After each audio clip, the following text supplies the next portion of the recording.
it is the teichel.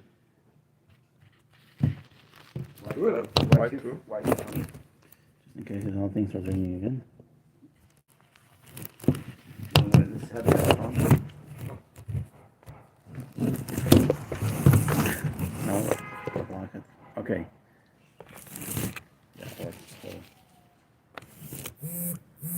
Okay, this parsha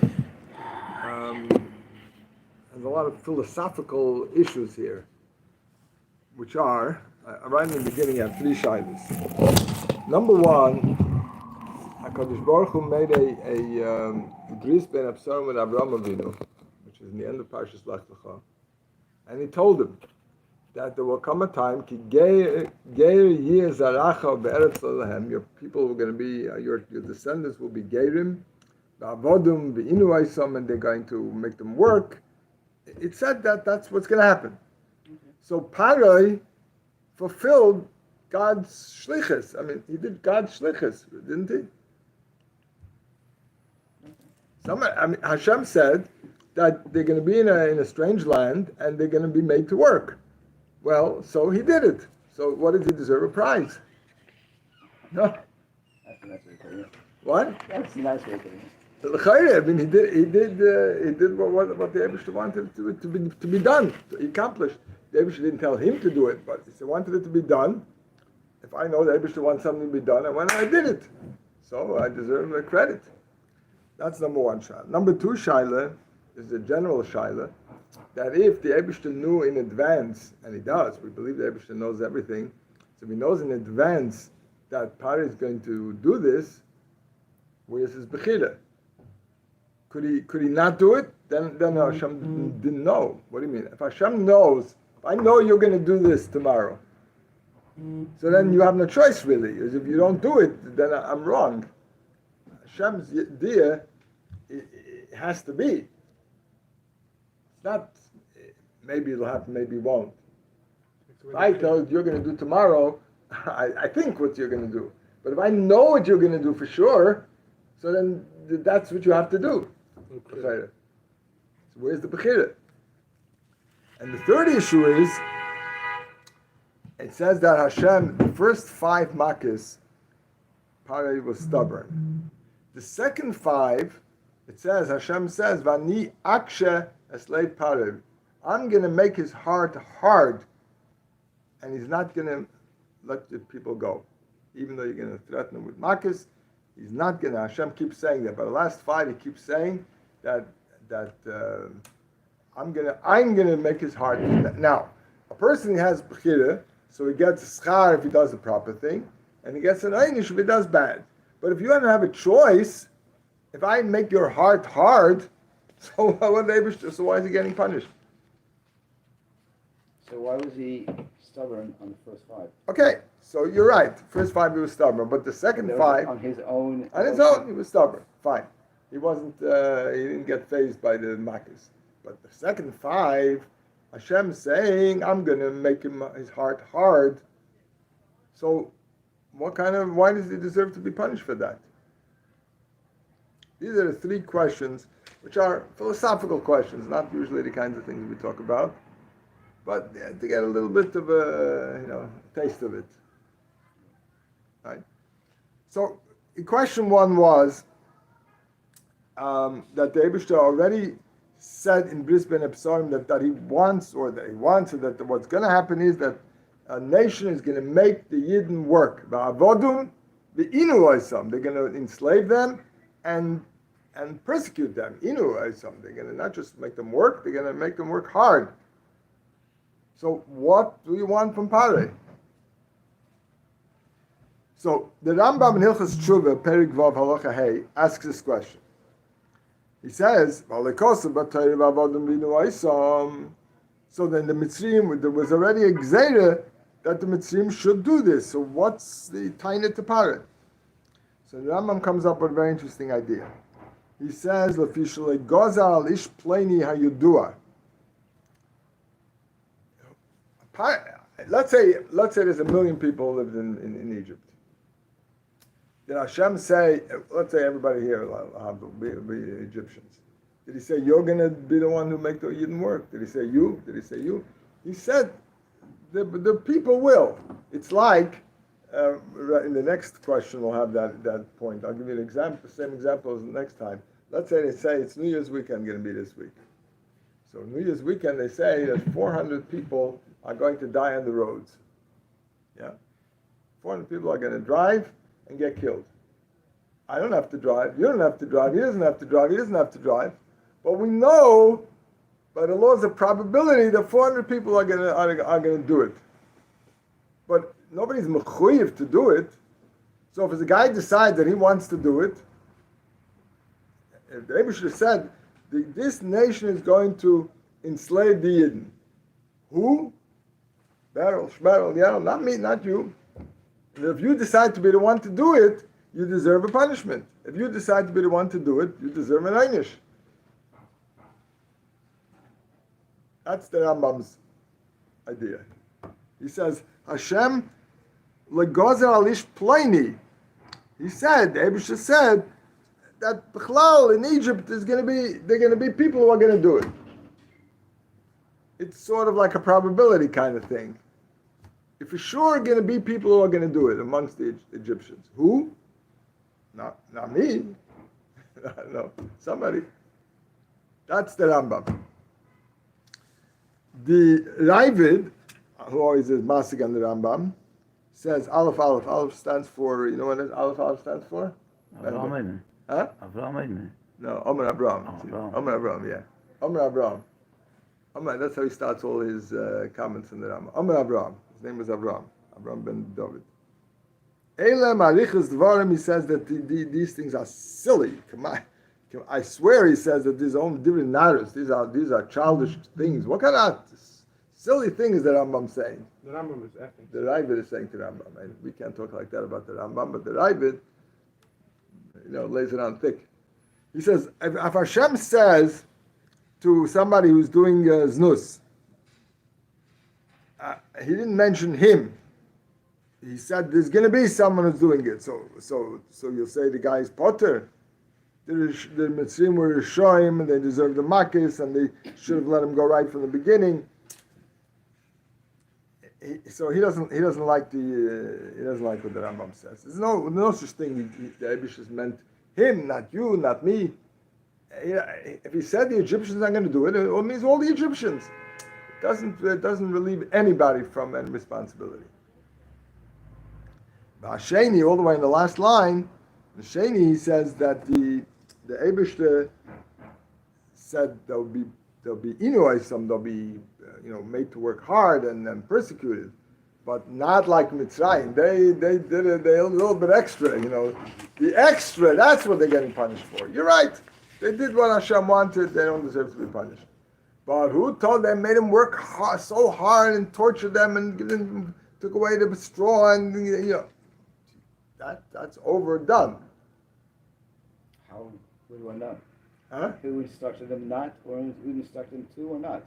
Hashem wanted them to make it. You didn't work hard, but not so hard. He laid it out. You should do this and not do that. I mean, okay. It's also So not. the Rebbe is saying that the Eibusha is saying V'avodim v'inu oisom is a commandment to those that L'achar HaMaaseh are going to be the ones that are going to carry That's it the out. Rambam. But the Ravid is saying no. That the Eibusha is saying V'avodim, and it doesn't just say Avodim. V'inu oisom. Inu oisom means more than like in Kippur. It says inui. You don't eat. You don't drink. Inui is when it's really tough. Work is not so tough. Inui is, but they did even more. more than even. More than he do. I don't know how you measure it. You're right, but that's so that's the Ravid. Shachting the Yiddish kids. I want to tell you something interesting, and it's out of order because I thought of it later. On the last page, you have something from Tanya, and you get us a Kodesh Simul Chov Hey.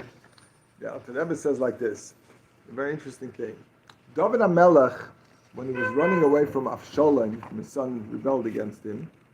So there was a guy, Shimi ben Gera, who was a big Talmid Chacham, and he cursed David with a klol nimretzes, with a terrible klol.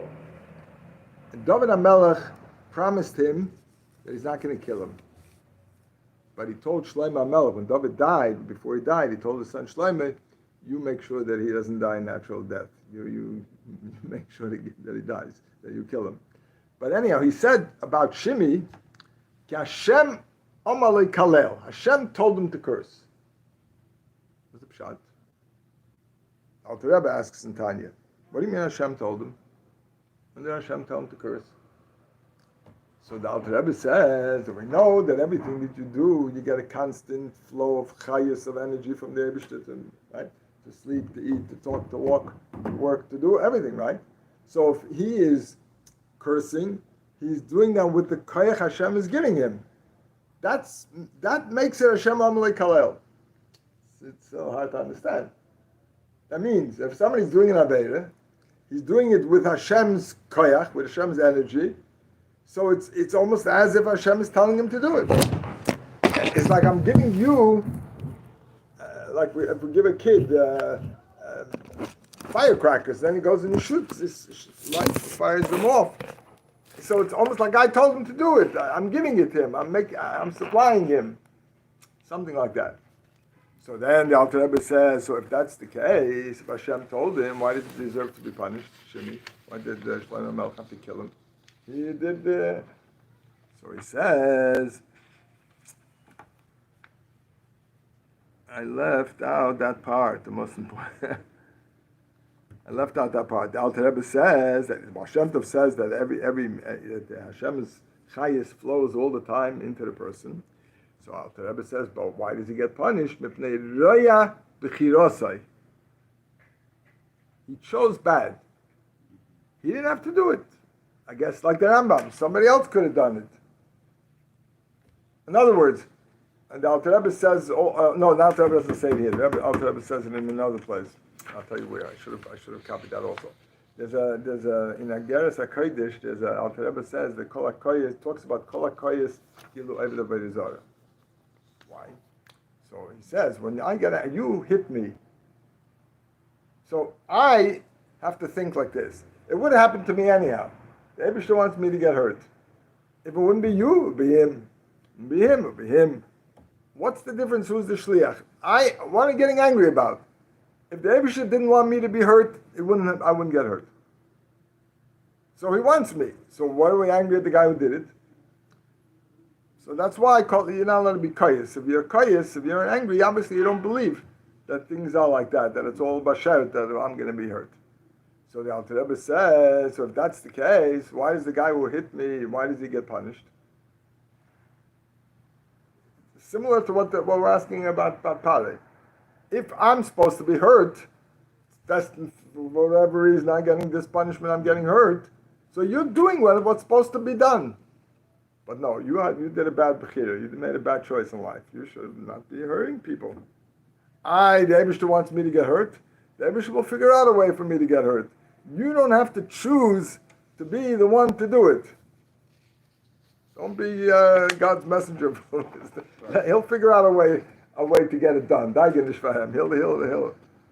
The roya the Alter Rebbe's lashon is over there in that maimer. Roya b'chirasa. You chose badly. So that's similar to what the Rambam says, really. The guy has to be hurt, true, but not by you. What do you care? You don't have to be. You don't have to be Hashem's stick. Let Hashem figure out how to hurt me. So therefore the choice was. So really, I copied the wrong piece here. I meant to copy that piece. Parah had a choice, though. Parah had a choice, and he didn't. He chose badly. That's one thing that I want to point out. The second question is. So the way he gets high is because the Yid would have gotten the favor anyway. Anyhow. He chose to be the one. Right. Harbish Lukum L'Makrim. What did it has to say to what did Mordechai say? That in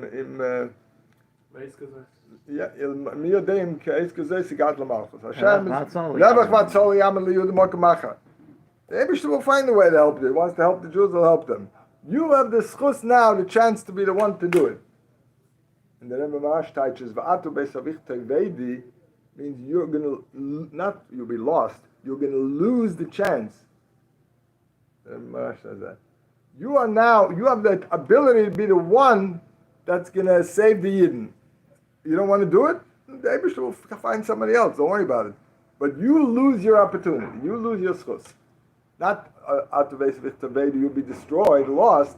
You will lose the opportunity to do it. You're right. It works both ways. Let's talk about the second shaila. The second shaila is that if Hashem knows everything, this is by us also, not just by Pare. If Hashem knows what I'm going to do, so what kind of bechira do I have? What kind of bechira I have? And I'm quoting here from one of the Yud Gimel Ikrim of the Rambam, and Imam in B'Emunah Shleima on the second line there. Shabari Yisborach Shemo Yedeya Kol Ma'aseh B'nei Yod. He knows everything. B'chol Machshavosim. Shenamar Yetzi Yachad Libam Me'Meivin Kol Ma'aseim. So Hashem knows. He knows what I'm going to do today. He knows I'm going to eat kosher. I'm going to eat treif chas v'shalom. So if he knows, that means I can't do anything different. If I do different, then he's wrong. Then I can't be. What Eibishter knows is going to be. So how does all that work? That's a very deep philosophical question. The Rambam asked that question, also in Hilchos Tshuva, and he says, no, Hashem does not determine. It's not predetermined if you're going to be a tzaddik or a rasha. Because if yes, look in the last two lines of that paragraph. The whole Torah is based on you do a mitzvah, I'm going to give you schar. You do an avera, I'm going to give you an einish. If everything is predetermined, chas v'shalom, so what's the Sheifet kol ha'aretz v'yaseh mishpat? The Eibishter doesn't do justice. So what does the Rambam answer? I didn't quote that part. The Rambam answers in the next piece. He asks in the first paragraph of Shema Locha, he asks that if you're going to say that the Eibishter knows and it's not going to happen the way the Eibishter knows, then he doesn't really know. So he answers in the last paragraph. You should know, the Rambam says, Tshuva Shaila Zu, the answer to this question, Aruch Omeretz Mido Rechavim Min Yam, is wider than the ocean and bigger and wider than the earth. And he says, basically, that we have to believe that we don't understand things the way Hashem, we don't know things the way Hashem knows. We don't understand Hashem as a way of knowing without it causing it to happen. So the Ravid says on the next page that the Rambam, he says, that's not a very smart way. Scholars don't talk like that. You ask a kasha, and you don't give an answer. You say, you have to believe. So if you have to believe, what is it? He asks a whole big kasha, and he asks a few halachas at Rambam. And his masber, and he says, Azayzus, believe it. So you tell me to believe, fine, I believe. What do you make a kasha in the teretz?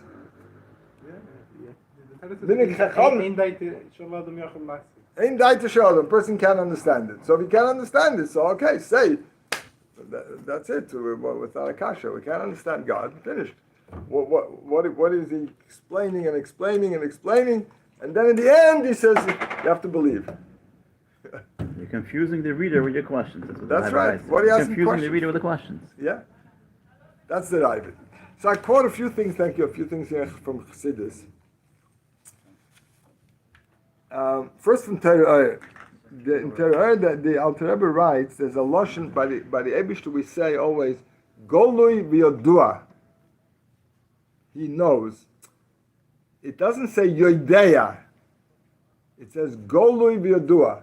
It's revealed to him. It's known to him. Not he knows. There's a difference between knowing, which affects what's going to happen, and it being known. So Hashem is being known. Basically, he's also saying it's faith. But he's putting it into words that it's Golui v'yodua. Golui v'yodua is different than Yodeya. I can't really explain that, but that's what he says. It's different. Golui v'yodua means it's somehow known to him, not that he knows. He knows would be a problem, Taka. But if it's known to him, it's not a problem. I don't know. Then I quote over here, there's two, just look at the six from the Rebbe. The Rebbe says, Could be something. It's not. The idea is man. Yedua means he knows. It's not multiple to knowing before it happened.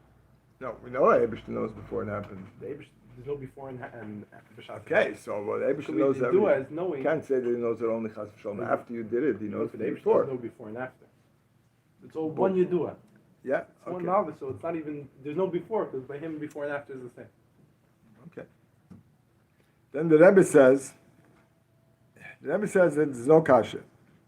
Because the Rebbe says, stira lebechira is hechrech. If I force you, that's stira to bechira. If I know, the Rebbe says it's like, let's say I'm a novi. I know what's going to happen tomorrow. Does that make you have to do that I know? I know what's going to happen tomorrow. There's a letter from the Rebbe to Mrs.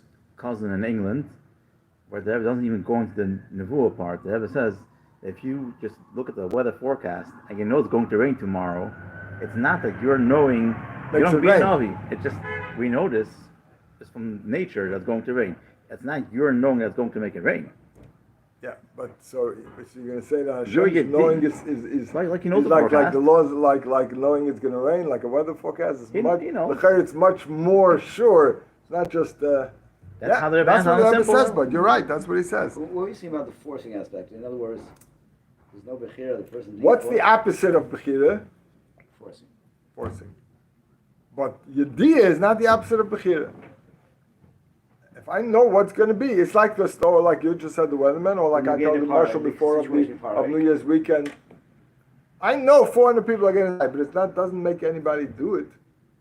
But I know, I'm pretty sure, and like I know tomorrow's going to be a storm. It doesn't make that's my knowing makes the storm. No, I happen to know. So how are you applying this to the story with Parley? I mean, he was Not only power, everybody, any he was yid, forced. any person in this world who does a good thing, Hashem knows, and he does a bad thing, Hashem knows in advance also. But Afal Pikein, Hashem's knowledge does not make him do it. How? I can't really put So that. you're saying regarding Parley, he was forced to do what he had to do, but He wasn't forced. okay. He wasn't forced. Because Hashem's Yediyah did not force him. That's what he said. The Rebbe says it twice. I have to look at the Rebbe said it more times. Adam is Yedei Asida. It's a person who knows what's going to be Navi. a Navi, or even if it's Apiseichel, even if it's not Nevuah. The Rebbe, forget Ruach HaKodesh and Nevuah. He thought 50 years ahead what's going to come, what's going to happen, right? Just from Chochmah, besides Ruach HaKodesh and Nevuah, he foresaw what's going to happen. A wise person can foresee. So that doesn't make it happen.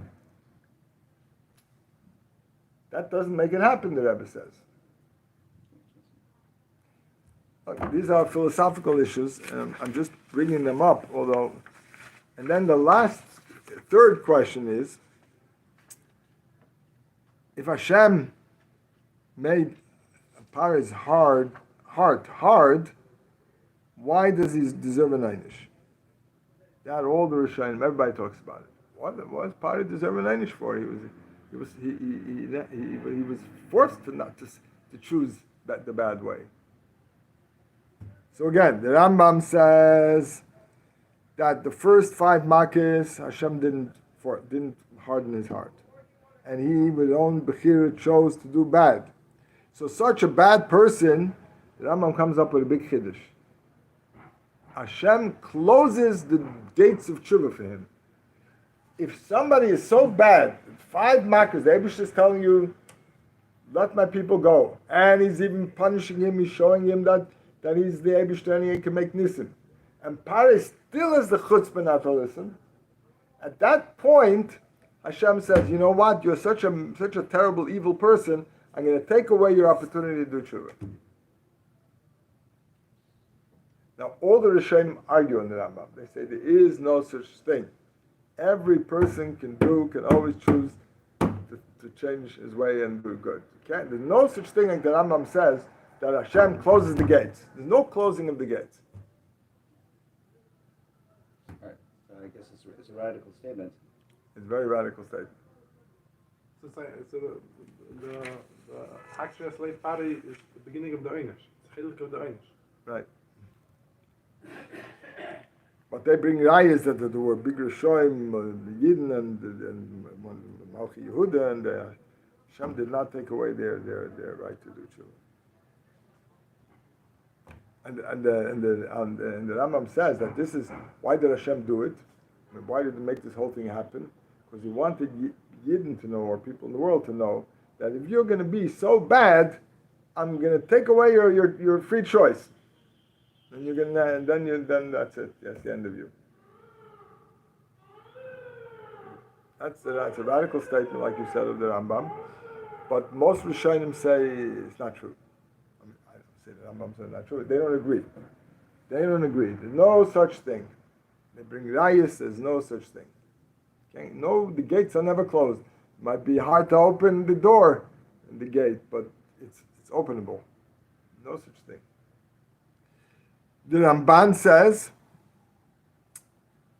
a little different twist. He says like this: if Parei would have, let's say somebody does bad, chooses to do bad, okay, and then you do terrible, give him terrible punishments, so he gives in.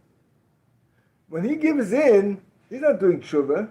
He's just afraid of the consequences. Right? When it came to the Makas B'chayris, terrible things. So Parei said, okay, fine, I'll do whatever you want me to do. That doesn't mean he's doing tshuva.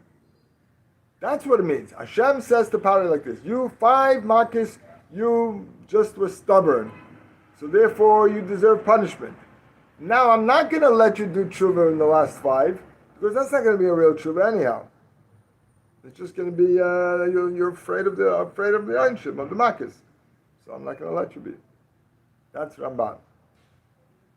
Rashi Chumash also says that, but he doesn't finish what he's saying. Rashi says that since Parei chose to do bad in the first ones, he took away his Bechira. So Rashi adds this part. In order, why did Hashem do it? So the Rambam said to teach people that's what's going to happen to you if you're very bad. But the Rashi says to show the Yidden the Nifloisik verse Hashem, to show how great Hashem is, that he could do such fantastic things. So he wanted to show it to the Yidden. So he took away Farei's choice. Why did he take it away? Because he was so bad in the beginning. So he deserves that it should be taken away. The Akedah is written by Rabbi Yitzchak Armor. I don't know, maybe about 500 years ago. He was a big person. So he writes like this. He says very simple. He says Hashem wanted to punish Parei. So, when somebody, let's say, is Chas v'Shalom is sick, he can't do anything more to him. He's already no more kayak. Finished. Do whatever you want to me. Hit me, kick me. Hashem wanted Parei to be able to get punished, so he made him strong. No, I'm not afraid. I'm letting Parei. I'm not letting the people go, and then you can punish him. But if you're going to let Parei be frightened to death, and then he can't punish him anymore.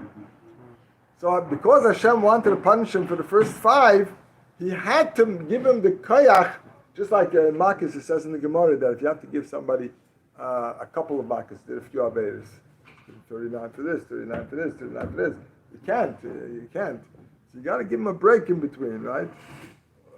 You can't, or even vaccinations. They say you can't give all at once. You give them one.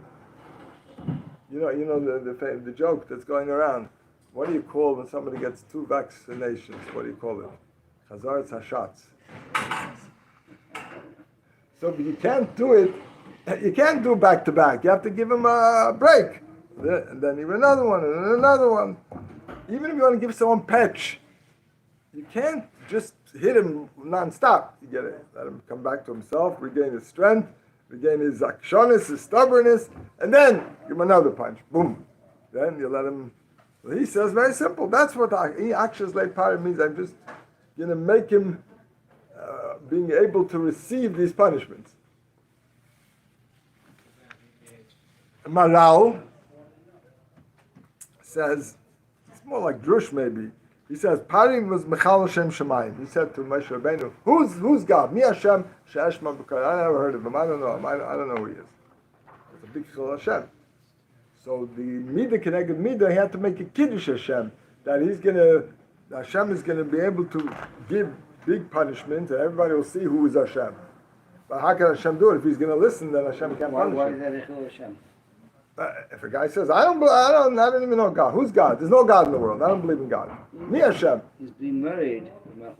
He's more than being married. He's saying, I don't even know of him. Who is he? So it's a tremendous skill Hashem if you do that. So we have to do a Kiddush Hashem. What's the Kiddush Hashem? The people should see how great God is, that he can do these supernatural things. Now, if a Pari would have listened, if Hashem wouldn't be Makshalek Pari, then Hashem wouldn't punish him, right? So then we wouldn't see the greatness of Hashem. So there wouldn't be a Midah Keneged Midah. It's similar to the Akedah in the word that it has to have a koyach to get. Yeah, similar Different reason thing. why. That's the Maral. The Shalar Kaddish says,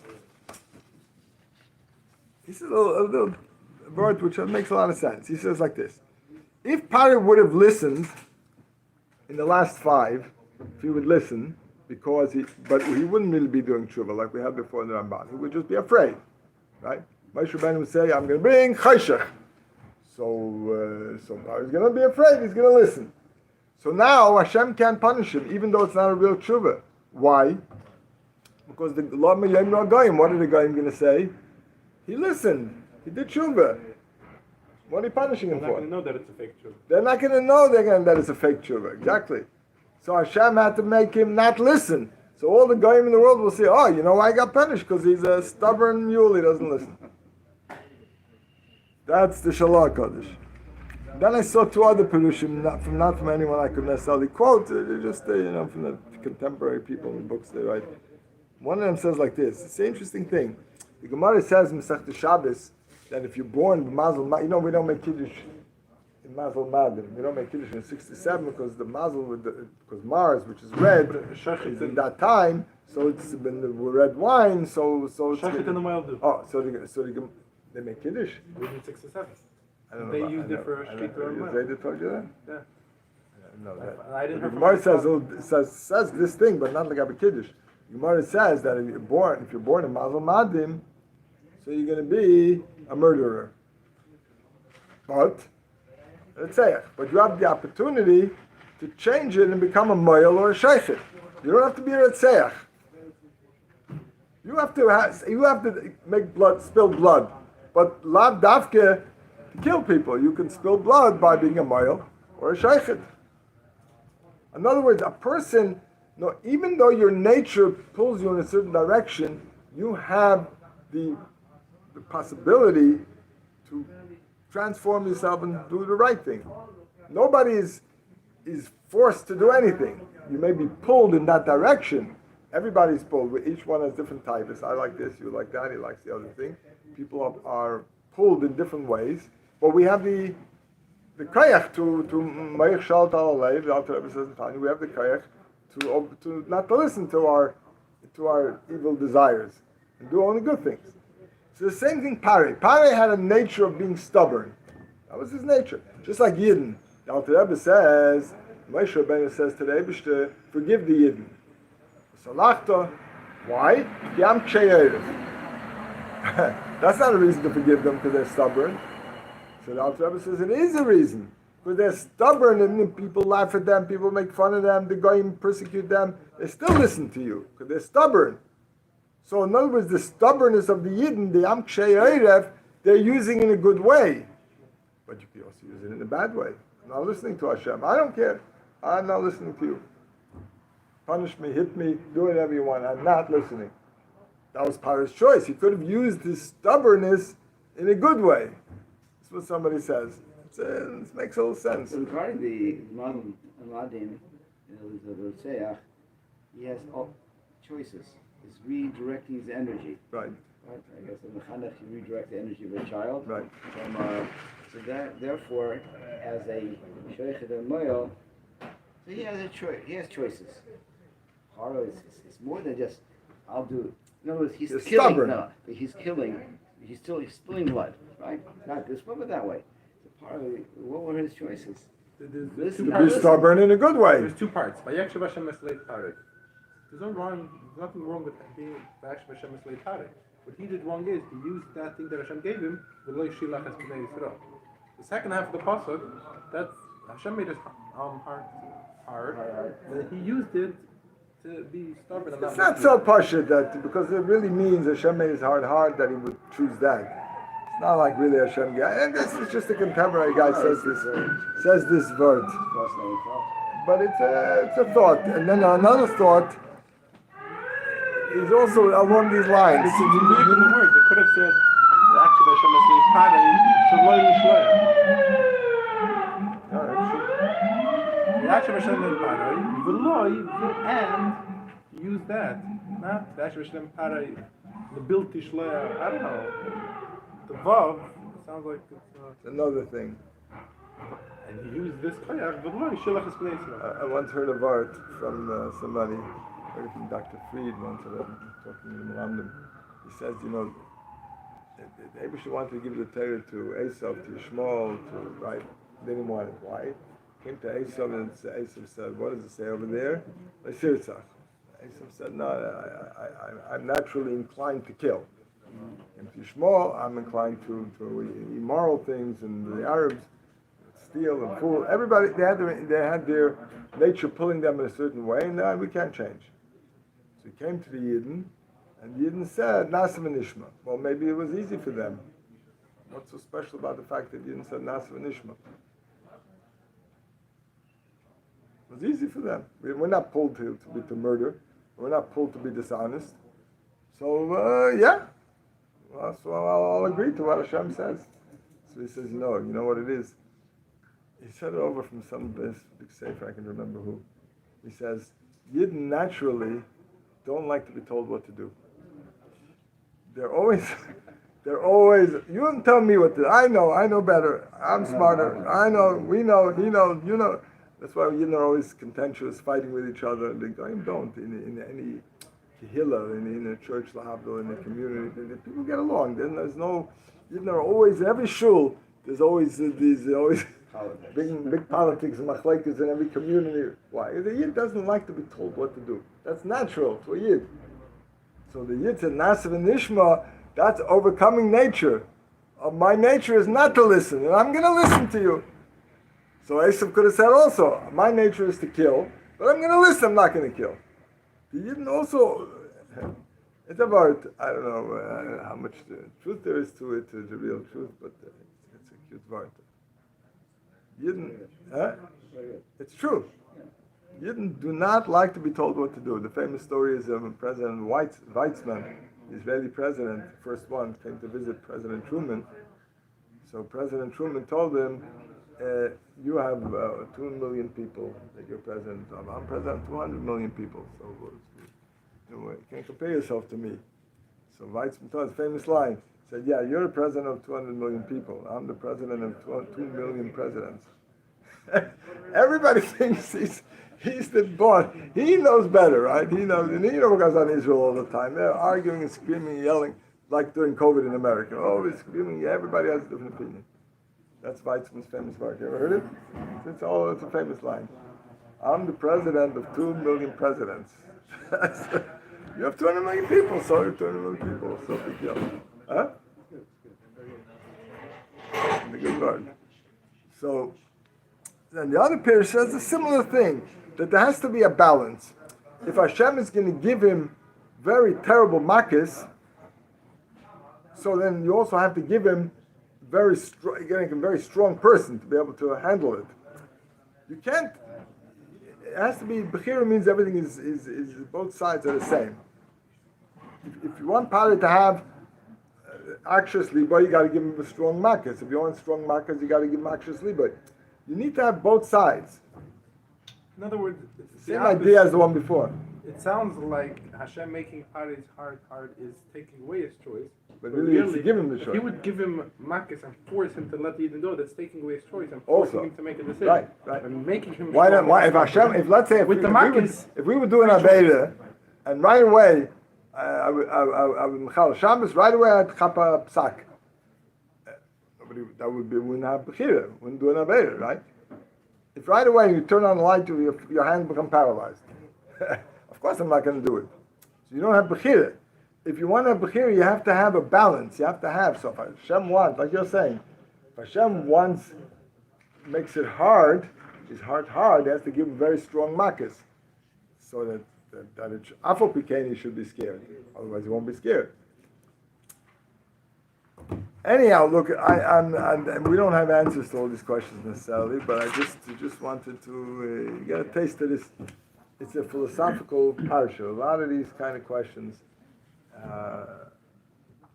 you don't have in other parshas, but if here you have it, trying to understand what. If it's philosophy, then the question is why it's in Rambam. So there was once a story in the city of Bobov. A young person collapsed and died middle of the day.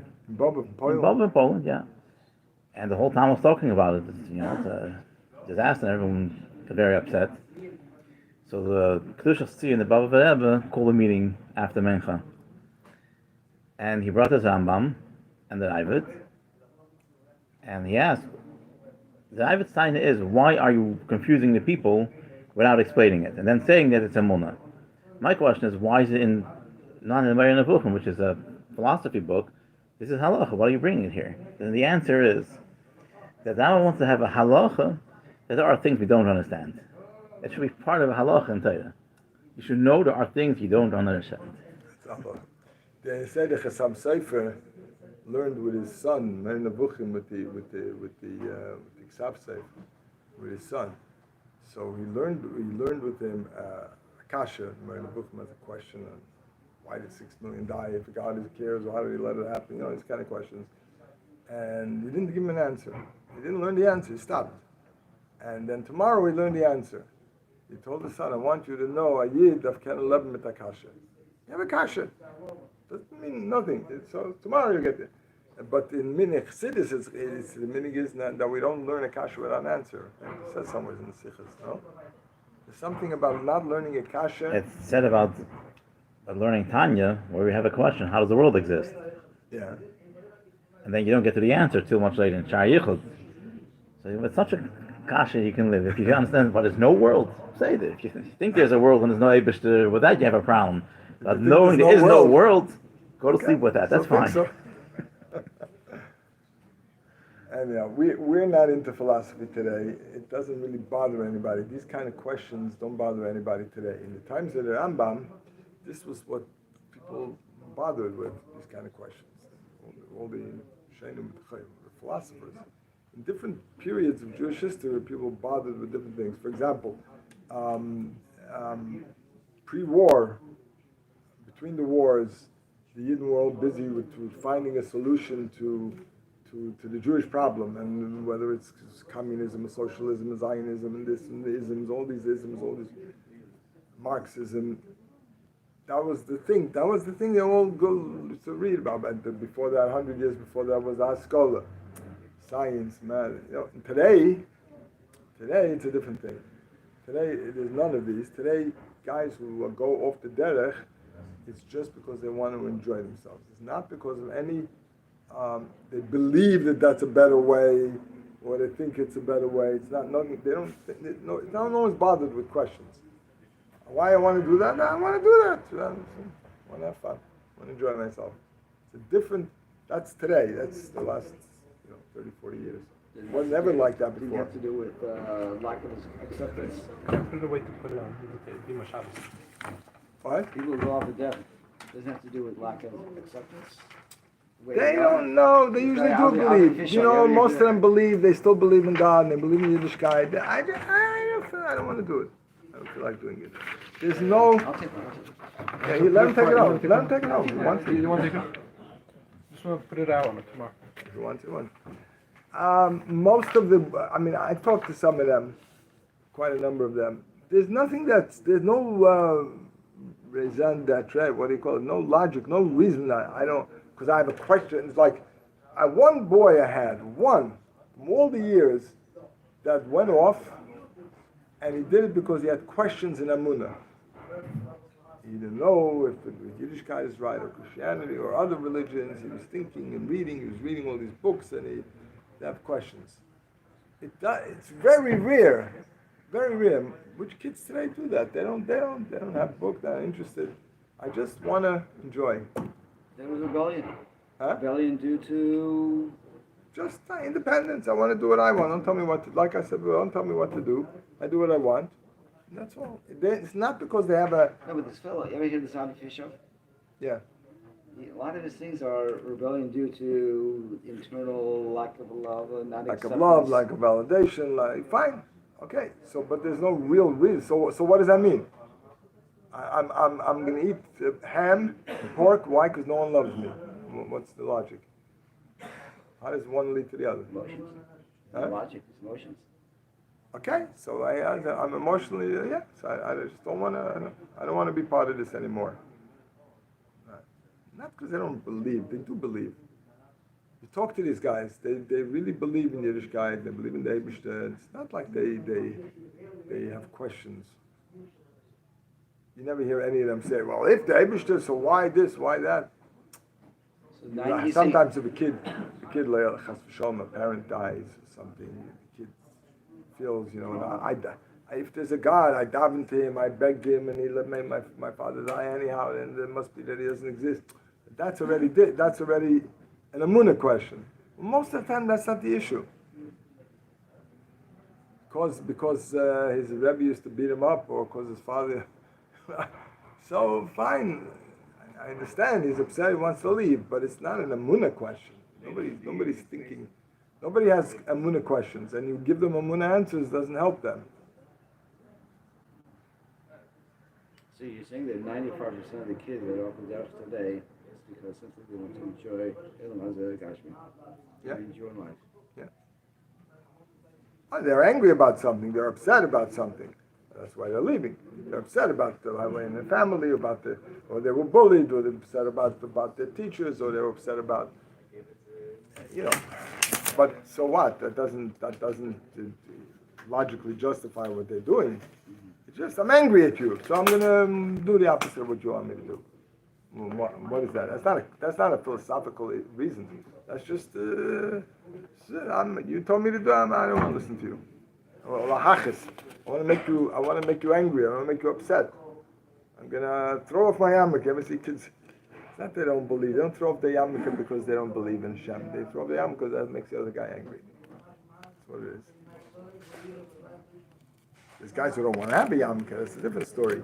But when kids do that, they do it to make their father angry. They curse. Sometimes they curse because what can a little kid do? Or even a big kid, what can he do? He's not as strong as but he can curse.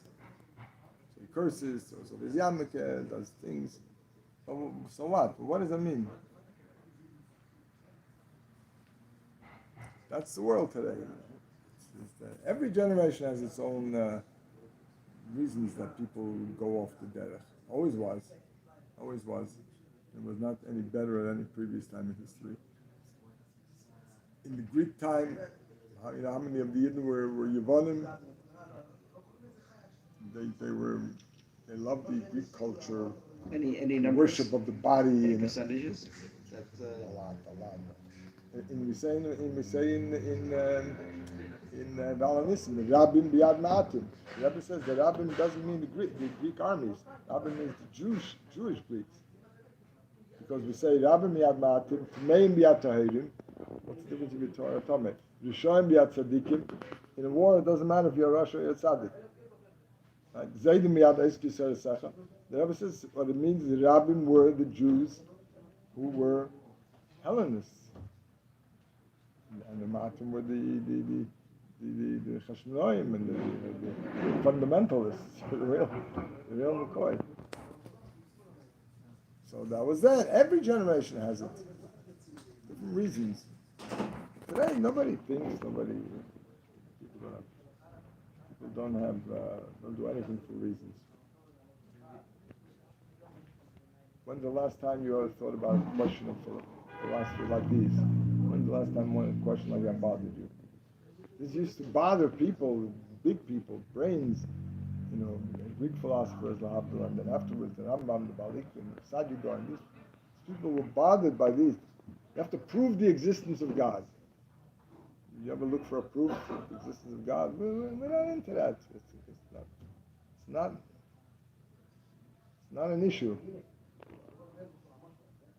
We prove to you that He exists.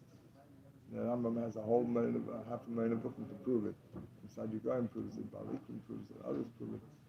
Well, who's interested? That's why nobody looks in those farms anymore. Besides for the fact that it makes kashas, nobody's really interested. Even